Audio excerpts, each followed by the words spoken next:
Hi everyone, how's it going? Heather here, and today I want to talk to you a little bit about sugar. Someone emailed me on the Ancestral Digestion Community Forum about sugar and its impacts on the body, and they just wanted to know a little bit more about sugar, and I thought it was a really great question and one that many of you may also benefit from. So I wanted to share this video with you all today about sugar.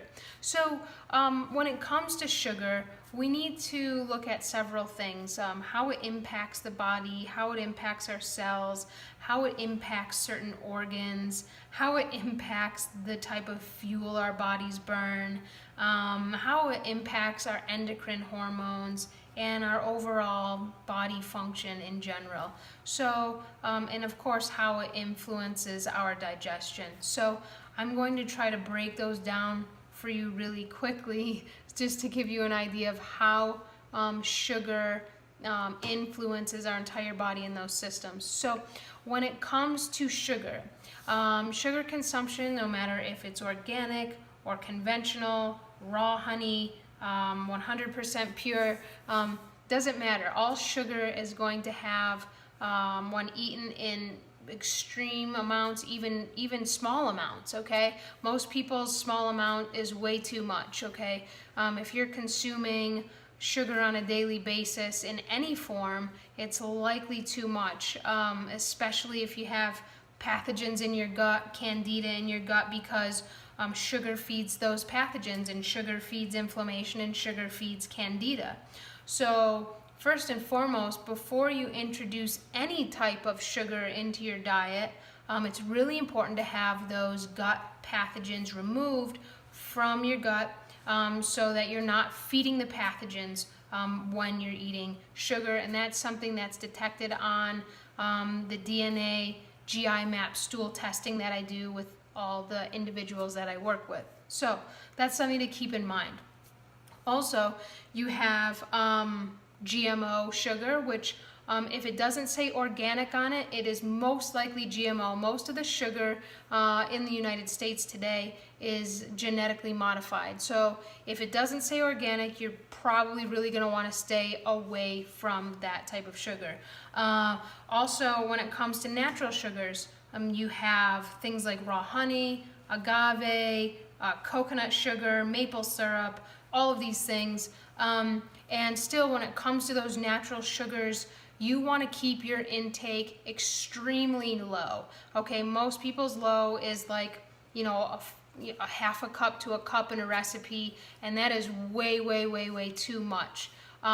So keep in mind that even if you're eating natural sugars, it's still going to have these detrimental impacts on your body that I'll get into a little bit here in a second.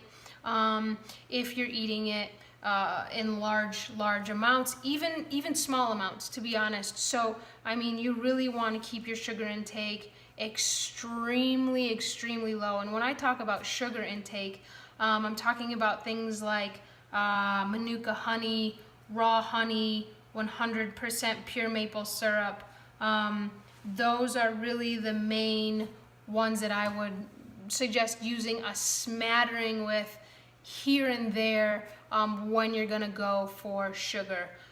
Most other sugars should probably be avoided. And then there's a whole question about things that are, like the keto-friendly sugars, the sugar alcohols that don't have any carbs in them, but they contain sugar alcohols. And I'm not a big fan of these either. I know a lot of people on the ketogenic diet really love sugar alcohols and sugar substitutes, and because they have zero carbs in it, so people don't think that it impacts their organs or their body or their pancreas in detrimental ways.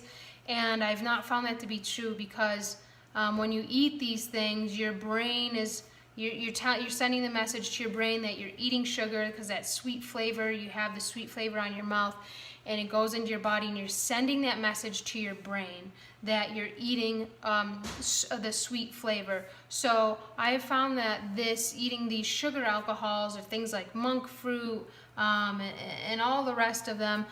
They really can play tricks on your hormonal system, your brain chemistry, how your pancreas releases certain pancreatic enzymes, and just how your leptin receptors work. I've found that these sugar alcohols are pretty damaging to those pathways, as well as they're super damaging to the stomach acid. So many people, almost everyone today, has a stomach acid deficiency. Most people think that their acid reflux means that they have too much acid in their stomach, when really this is actually the opposite sign, that you don't have enough stomach acid and it's causing that reflux. So that's something to keep in mind when you're eating the sugar alcohols. It depletes the HCl, and it also does some interesting things to the fluids and the mucosa in your intestinal lining. And it can cause things like gas and indigestion, and interfere with the absorption and assimilation of minerals and nutrients in your digestive tract. So I'm not a big fan of those either. And really, when it comes down to it, we don't want to just replace sugar with a substitute, because that's still feeding the thought process in our mind and the addiction to sugar. It's still the sweet flavor. And many of us are addicted to sugar, but we just don't, that's something that's not talked about a lot or just accepted. But most of us, Western people, are addicted to the sweet flavor. And even if you're getting it, despite what way it's coming into your diet, if you're getting too much of that sweet flavor, you're still going to be feeding those addictive chemicals and pathways in your brain and body. So that's something to keep in mind. Now, when you're eating, say you're eating sugar, and let's just talk about some of the detrimental impacts it can have on your body, because it's super important to know these things, because you could just eat sugar and know, oh, it's bad for me and it causes obesity and it throws me out of ketosis, but that's kind of all we chalk it up to. But really, sugar has a really detrimental impact on many organs and cells in our body. So the pancreas is a huge organ that is impacted by sugar intake, carbohydrate intake. Our pancreas really helps us. It's an endocrine organ. It helps to maintain healthy blood sugar levels, and when that pancreas is overworked over time and time again from high intakes of sugar and carbs and starchy foods, then the pancreas starts to wear down, and the pancreas cells start to wear down. And the pancreas has these A and B cells, and the B cells are really important for carbohydrate metabolism. And if you are eating too much sugar or too many carbs or too many starches, those B cells, they have a lot of other functions, but one of them is carb metabolism. But over time, if you're eating a Western diet, a standard diet, those B cells are going to wear down, and they're not going to be able to perform their healthy functions. So that's really huge to keep in mind, is that basically the cells in your pancreas begin to stop working. Also, the A cells, they're really important for producing digestive enzymes and sending those digestive enzymes into your small intestine. If you're eating too much sugar, too many carbs, too many starchy foods, those A cells aren't going to secrete the right amounts of pancreatic enzymes into your small intestine, and it's going to interfere with the absorption, assimilation, and pH balance in your small intestine in not so great ways. So the pancreas is a huge organ that's influenced by sugar and carbs and starchy foods. And it's a really huge organ when it comes to our energy levels, when it comes to metabolism, when it comes to our endocrine function and endocrine health. And it's a really important and overlooked organ.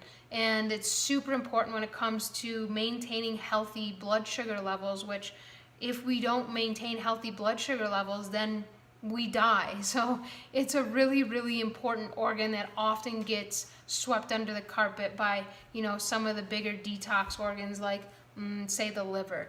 But it's a really important organ to keep healthy and to heal if you're someone who's on a healing path, if you're healing your digestion, if you're healing from cancer or a big disease. The pancreas is a really big organ to pay attention to when it comes to healing the body and healing the digestion.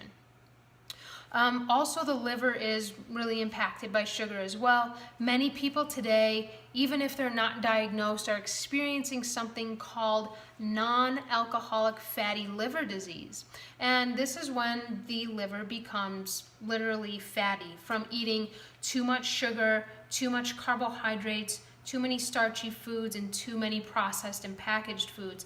The liver grows actual unhealthy fat and fat deposits around it and on it, and this is really, really unhealthy. It interferes with bile production, detox pathways. It's really, really detrimental to the body, and the body becomes literally poisoned and sick because it can no longer detox properly or produce bile properly. And so by eating sugar, you are going to be contributing to this type of fatty liver that's becoming more and more common even in kids today. So keep this in mind when you're thinking about eating sugar. So those are two of the most important organs that are impacted. Of course, the entire body's impacted by sugar. It's pro-inflammatory, and something that's just becoming known in the mainstream right now is something called glycations. And glycations are literally plaque that can build up in the body. And pathogenic glycations are largely a result of eating too many vegetable oils, so any liquid oil, as well as sugar and carbs and starches. This is what actually causes plaque. And that plaque buildup is what causes the dangerous levels of VLDL, or very low density lipoproteins, which is a type of protein cholesterol. And these are things that cause plaque in the brain, plaque in the heart, in the blood vessels that build up. And these are the things that cause pathology. And these are the things that cause heart attacks. These are the things that contribute to Alzheimer's. And so it's really important to, if you want to be healthy and to avoid those things, as a heart healthy diet, if we're going to be really accurate about that saying, includes omitting sugar from your diet, or just including really, really minuscule amounts, a smattering of those recommended or permitted sugars, the Manuka honey, the raw honey, the 100% pure maple syrup, in very, very small quantities in your food, and not even on a daily basis. One way that I like to eat small amounts of sugar is in fermented fruit. And that might sound kind of funny, because I'm really into a therapeutic, ketogenic based diet, not necessarily a strict keto diet, because a strict keto diet actually depletes a lot of the bacteria in your gut. So there's some bacteria in your gut that actually feed off of the properties in fruits. Now, we know that eating a lot of fruit it can be really detrimental to the liver and to the pancreas, and cause those spikes in blood sugar. So I've found that by fermenting the fruit first and getting the sugar content down super, super low is a great way to feed your gut the healthy gut bacteria that you have and that you're building in your gut, while keeping those pro-inflammatory properties of sugar super, super non-existent and low. So that's why a lot of time with the cultures that I offer to people, I teach them how to make fermented fruit so that you can have a smattering of this on a daily basis to keep some of those healthy gut bacteria alive and well. Because many people get on a strict keto diet, and I've done this in the past, and they just simply omit fruit, and they omit certain vegetables, and they omit certain foods. They just cut them completely out of their diet. And while this can be helpful and necessary in certain situations, for short periods, it's not healthy for most people who are approaching a ketogenic way of living and eating, because if you're not feeding those gut bugs, those beneficial gut bugs, the foods that they need, then they'll die. It's just like a plant that doesn't get watered, or that gets too much sun and doesn't get enough water, or doesn't have the right amount, the healthy amount of soil. What happens is it eventually dies because it doesn't get the food that it needs. And your body and your gut is an ecosystem, and it needs a whole diverse array of foods in order to thrive and survive. So that's just something to keep in mind when you're going through your healing process. If you're exploring a ketogenic diet, if you're trying to heal your gut, it's really important to keep in mind that your gut, your body is an ecosystem and needs a whole diverse array of foods in order to thrive and survive. So I hope that was helpful with regard to sugar and the impacts on your body, and how to eat sugar and healthy amounts from healthy sources. But if you have any questions about this, because I know it's a really, really hot topic, please feel free to post below. And again, if you're someone who's exploring sugar alcohols, or those carb-free sugars, it's not something I recommend. It's not really natural, no matter what the claims. I know the claims out there are really convincing, but I found them to be the opposite of what they say they are, and to do some actually detrimental things to the body, to the hormones, to the brain chemistry, and to the digestion. So those are some things to keep in mind when you're exploring sugar and how to incorporate it into your diet in balanced ways. All right, see you next time.